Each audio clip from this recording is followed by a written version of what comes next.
আমি যদি শিল্পটাকে জীবন বলি, এটা অসুবিধা হবার কথা না। কারণ একটা জীবনের চলার পথে জীবনের সঙ্গে শিল্প কিন্তু সবসময় জড়িয়ে আছে।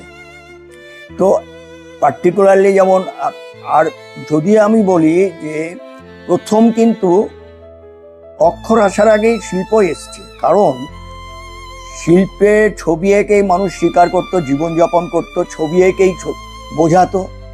যখন অক্ষর আসেনি, কথা হয়নি, তখন কিন্তু ওই ছবিটা নিয়েই ছবি এঁকে এঁকে পাহাড়ের গায়ে, যেটা আমরা কেপ পেন্টিং বলি, সেই সময়ে দেখা যায়, প্রাগ ঐতিহাসিক দেখা যায়। তার মানে জীবনযাপনের সঙ্গে শিল্পের একটা অঙ্গাঙ্গিভাবে জড়িয়ে থাকে, সেটাই শিল্প। আর শিল্পর মধ্যে হ্যাঁ অ্যাস্থেটিক্স ব্যাপারটা, যেটা নান্দনিকত্ব, সেই নান্দনিকত্বটা না চর্চার মধ্যে দিয়ে আসে, পরিবেশের মধ্যে দিয়ে আসে, সেটা শিল্পের মধ্যে আস্তে আস্তে পরিস্ফুট হয়। সেই শিল্পবোধের থেকে উত্তরণটা হয় সেই নান্দনিক ভাবনা, চিন্তা ভাবনা নিয়ে।